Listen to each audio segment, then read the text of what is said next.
Welcome back to the Deep Dive. Today we're doing something a bit different, plunging into insights from what's called a hypno-investigative session. Right. And these sessions, they offer a really startling perspective on something super common in video games. Yeah, suggesting these, profound, energetic, and psychological impacts that maybe we don't normally think about. Exactly. So our mission today is really twofold. First, take you through what these sessions actually claim, right? And then, just as importantly, unpack what these investigative sessions even are, and crucially, how to approach the information they produce, because there's a big footnote about reliability here. A very big one. It definitely challenges assumptions, not just about hitting play on a game, but about how we even weigh up information. Okay, so let's start with that initial image you mentioned, the one that kicks off these observations. It sounds pretty striking. It really is. Picture this giant carousel, but instead of horses, it's like human subliminal parts. That's the term used. Subliminal parts, meaning like consciousness, energy. Yeah, essentially the non-physical bits, the energetic aspects of us, and they're spinning, being pulled almost right out of the physical body. Wow. And it's all being manipulated, seemingly, by some powerful unseen energy. That's the very first perception reported. It sets a wild stage. It certainly does. Yeah. So right away, we're not talking about just, killing time. This perspective sees video games very differently. Completely. From this viewpoint, the origin isn't just fun and games. It's seen more as lines of code, programs specifically designed to hook your attention and just keep it busy, constantly. To capture and hold attention. Okay. Yeah. Yeah, less about passing time, more about profound engagement, almost. Absorption. And this suggests that even if they started out as simple entertainment, they evolved pretty quickly. That's the perception, yes. That they rapidly became a way to foster addiction. Pushing players to finish, then immediately wanting the next one, the next fix. So they're framed as a kind of trap. Exactly. A trap for the mind, for the emotions, a really powerful distraction from just normal, everyday physical life. And this links to something called an egregore. What's that in this context? So an egregore here is described as this huge collective energy field. Think of it like a shared thought form built from everyone's energy focused on the same thing. Okay. And in the case of video game addiction, this egregore is apparently filled with much confusion and agitation, like a massive tangled mess of chaotic energy generated by all that focused playing. A tangled ball of string. Yeah. Wow. That's a vivid image. Okay, so that brings us to the unseen impacts, the energetic, the psychological distortion. You mentioned something about the human energy field. Yes, this was really striking. The observation is that after just 1 hour of playing. Just an hour. Just 1 hour, yeah.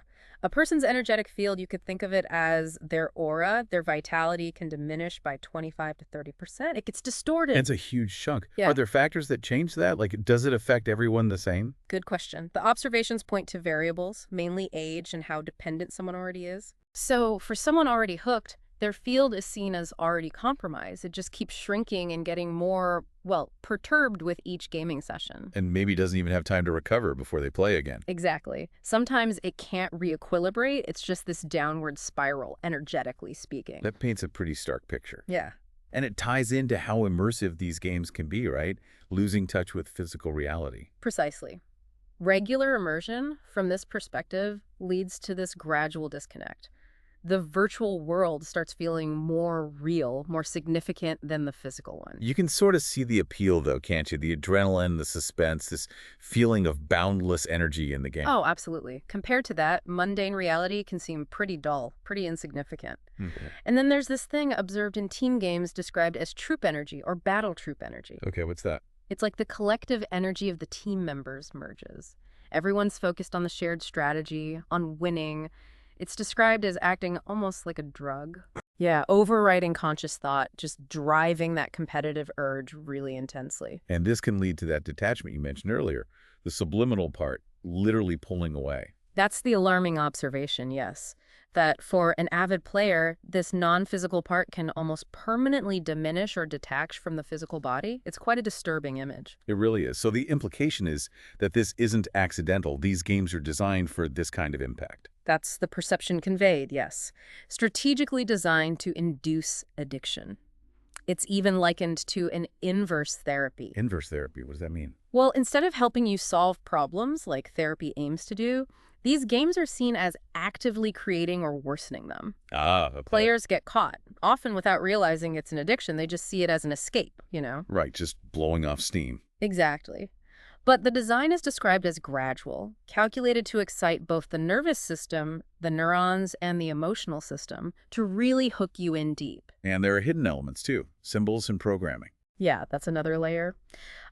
One observation points to subtle programming linked to the male warrior archetype. The warrior? How so? Through things like symbols in the games, flags, banners, representing conquest, proving you're the strongest, the best, tapping into that primal urge. That's fascinating. Does it mention other archetypes or themes? It does. Things like couple energy, the whole winning the princess's hand trope, right? Ah, yeah. The reward. Exactly. And also collective symbols of recognition, podiums, trophies, laurels, trumpets sounding, all reinforcing that drive to compete, to conquer, to be seen as number one. Okay, so let's dive deeper into one specific genre mentioned. Shooter games.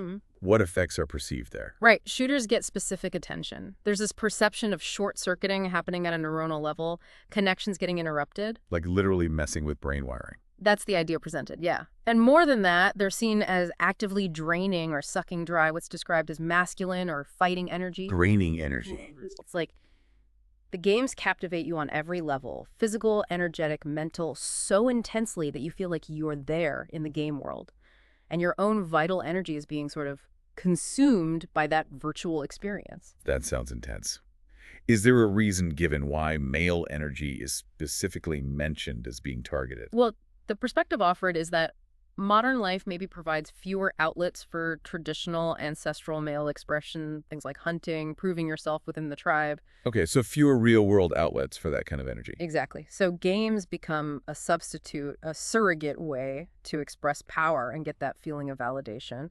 And this contrasted with traditional feminine roles, which are seen as maybe having more continuity in modern society. Interesting comparison. What about the real-world consequences? Does this intense gaming leak into everyday behavior? That's a major concern highlighted. These game behaviors can apparently become ingrained reflexes. Reflexes, like muscle memory. Sort of, yeah. Leading to a loss of real-world adaptability, poor communication skills, and it can manifest as unconscious aggression, potentially harming relationships or interactions without the person even realizing it. Wow. And there was something particularly shocking about children playing these games too young. Yes, that was quite startling. The idea presented is that playing below the recommended age could cause neurological and behavioral changes so deep that some kids might effectively be prepared for military actions. Meaning?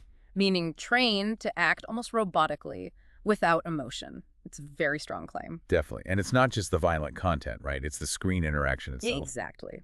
The point is made about early exposure even to seemingly harmless things like digital puzzles on a screen. How does that work? Well, think about it. A kid finishes a digital puzzle, and the screen immediately gives flashy applause, sounds, external validation. Right. Instant gratification. Unlike playing with physical blocks, where the satisfaction is maybe more internal or comes from a parent's actual presence and praise. Ah, I see. So this constant external validation from the screen is perceived to create this unconscious link. Achievement equals external reward from the device. This could foster a lifelong dependence on external validation rather than finding it within. That makes a lot of sense, actually. Okay. Okay, so broadening out, what's the global picture here? Addiction, society. Well, it connects back to emotional instability, setbacks in life, job loss, relationship problems, issues with kids. These can push people deeper into gaming as an escape hatch. Thinking the real problems will just sort themselves out while they're zoned out. Pretty much, yeah.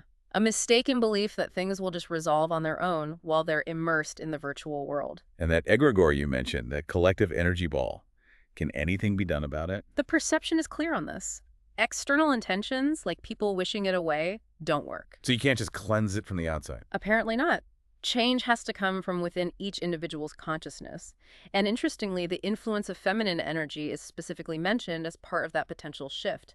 Okay, so it's an inside job, basically. Right. And while you have organizations trying to raise awareness about these perceived dangers, the gaming industry itself is described as phenomenal, massive, and still expanding rapidly. And governments aren't stepping in much. The perception is that they're reluctant Too many economic ties, perhaps? So ultimately, the responsibility for, as the source puts it, falling and getting lost lands on the individual. That sounds a bit bleak. Are there any signs of hope mentioned? There are, yeah, glimmers of hope.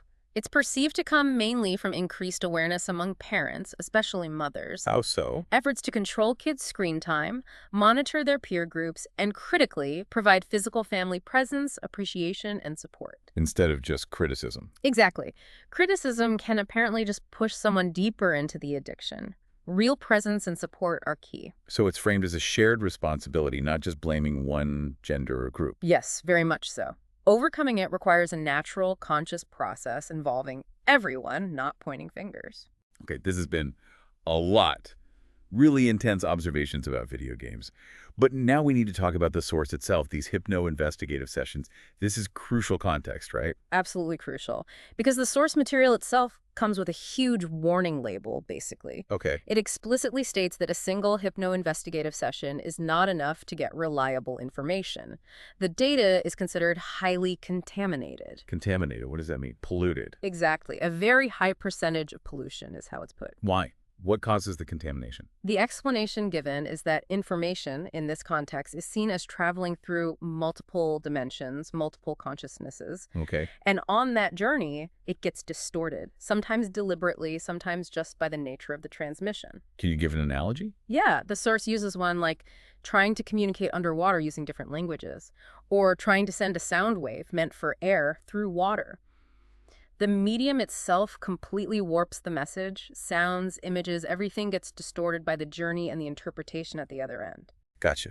So if a single session is so unreliable, what's the point of the information gathered in one? That's the key clarification. The purpose isn't to get facts to memorize. It's more like a vehicle of movement. A vehicle of movement. Yeah, a tool to help pinpoint the client's specific problem or interference during the session itself, so the practitioners can then work on that. It's diagnostic for the session work, not investigative fact-finding in isolation. Okay, that makes sense. So how do they get reliable information through this method, if ever? It's described as a long, difficult, frankly tiring process. It requires a team, and crucially, multiplying the sessions. Many, many times. How many? We're talking thousands of sessions with see. many different people, different operators or hypnotists. Thousands, seriously. Yes.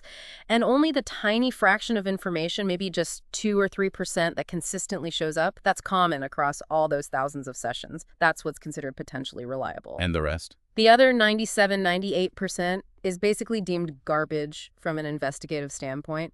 Noise, contamination. Wow. That's an incredibly strict filtering process. Can you give examples of info that has passed that filter, according to this perspective? Sure. The source mentions things like consistent descriptions of gray aliens or certain reptilian beings, specific types of energetic implants, the color of Mars as perceived etherically, or the existence of eteric underground structures beneath major cities. These are things reported again and again and again across countless sessions. So only the highly consistent, tiny overlap is kept. Exactly. Are there other challenges in getting information this way, besides the contamination? Yes, definitely. There's the issue of consent. The subliminal part of the person might just refuse to authorize sharing information. Right. Also, interference plays a role. If some entity is interfering with the person, that apparently opens a kind of communication channel allowing access. But if there's no interference? Then info might be totally blocked, or worse, you might encounter what's called a cunning entity that deliberately feeds distorted information for its own reasons. So you really have to be discerning. Very. An attentive observer, the source suggests, can get a feel for a session's reliability by how certain or uncertain the information seems. Genuine channels often express limits or uncertainty. This whole explanation really hammers home the need for critical thinking, doesn't it? With any information, really. Absolutely. It's like you'd trust news from a well-vetted official source more than some random blog with hardly any followers, right? Yeah, of course. Understanding the method behind this kind of deep dive, knowing about the contamination, the thousands of sessions needed for reliability helps you evaluate it properly. And it helps you evaluate all sources more critically. Is it easier to get reliable info on some topics than others using this method? Apparently, yes. Focusing on restricted topics, say specific fix social issues or common interferences is more feasible than trying to investigate broad history or science. Why is that? Because it drastically reduces the sheer volume of potential information you have to sift through and cross-reference across those thousands of sessions. It makes finding those consistent 2–3% puzzle pieces more manageable to build a coherent picture. Okay, so we've peeled back a lot of layers today, not just the frankly quite unsettling perceptions about video games. Right, this idea of them as an energetic vortex. Yeah, but also the whole nature of this specific information source, how it's gathered, and its own warnings about interpretation. It shows how deep subconscious information, at least from this perspective, needs really meticulous validation to be considered meaningful beyond the individual session work. It's not just about the content, but the process. Exactly. How we engage with information, how we verify it, how we understand its limitations. So as we wrap up, maybe a final thought for you listening. Consider, what are the carousels of information or activity that you find yourself constantly immersed in? Yeah, good question. What things might be unconsciously influencing your energy, your emotions, maybe even pulling parts of you away without you realizing? And building on what we discussed about evaluating sources, Yeah. how can you apply a more critical, maybe multi-perspective lens to the information shaping your life? Ensuring you're truly informed, maintaining that discernment in a world that's just full of influences, both the ones we see and the ones we perhaps don't.